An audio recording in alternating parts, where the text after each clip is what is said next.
Goedemiddag en welkom bij Joet. Bouke Vaatstra en zijn advocaat willen dat justitie alle DNA-materiaal onderhoudt, zodat een particulier forensisch lab het nog eens om de ziekje kan. Mogelijk dat het nijlucht smiet in de moord op zijn dochter Marianne. De huid van de in 1990 ombrachte Marianne Vaatstra had maar zijn advocaat een verzieking bij justitie en die zal het in berien nemen.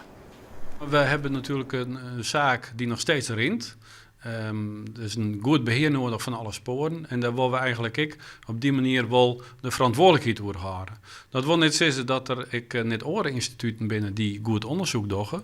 Maar op dit moment hebben wij daar geen enkele reden toe om te veronderstellen dat wij onderzoek nalitten hebben, dan wel niet juist verricht hebben. De advocaat jouwt justitie 2 weken de tijd, oorspant er een kwadpleit om. De verhuizing van de roofdierenopvang Pantera in Nijenbekeep rint flink achter op schema. Als hien ze in juli verhuizen zal naar wat Holland, maar het nije onderkom is nog heel niet klaar. Die vertraging jouwt wel extra gelegen niet om de zo'n 20 grote katten te trainen om in een transportkooi te zitten. Dan kan ze zonder verdoving verhuizen worden. In de nijenopvang in Annapolona wil stichting Pantera het professionele rondpakken. En beziekers kent er deel komen zonder dat de katten ze joggen. Dat wordt mogelijk door de onlis van een jungle wall. En de mensen lopen achter die jungle wall, kunnen door de vensters die erin zijn met one-way vision glass kijken naar de dieren. Maar de dieren kijken over die jungle wall heen wanneer ze op hun hoge brits liggen. Maar de opbrengsten van beziekers wordt onder andere een hindernisbaan online tegen de verveling.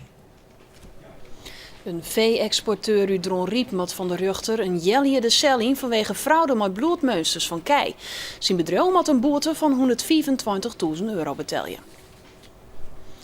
De exporteur wordt Sjoen als haat vertochten. Hij had bloedmeusters van kei met tongblier verwisselen met die van zoenenbissen.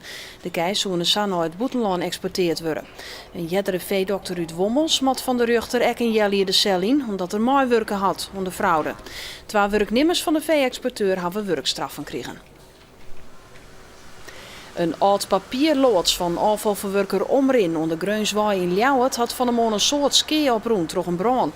De meewerker ontdekt het vuur om 4 uur heen, doet er in de loods kwam. De brandwacht kon voorkomen dat het vuur naar boeten sloeg. Goed 300 ton oud papier is verlengd. De oorzaak is nog onbekend.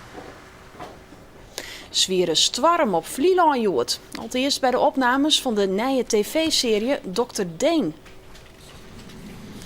Omroep Max is al weken op het eiland waande met de opnames van de serie. John Deen wie jarenlang de jinnigste huisdokter op Vlieland, maar functioneerde tegelijk als psycholoog, toskedokter en bistendokter.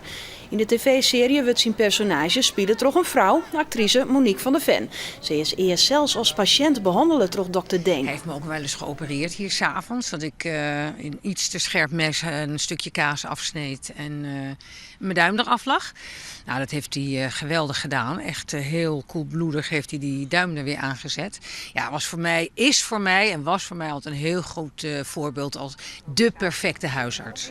De serie komt in januari op televisie. De legendarische blueszanger Harry Musquet is juist op 20-jarige leeftijd in het Drentse Rolde verstommen.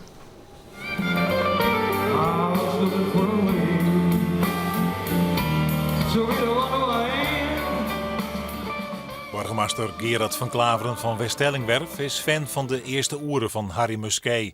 Hij is ook initiatiefnemer van het QB and the Blizzards Museum en de buste van Harry Musquet in Granlo.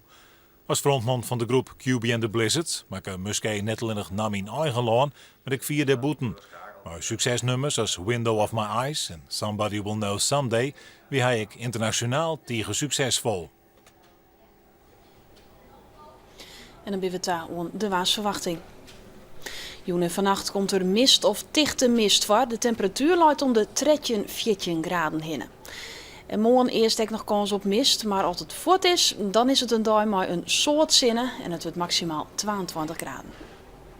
En dit weet Nijs in het kwad. Meer Nijs er in de joert van 6 uur.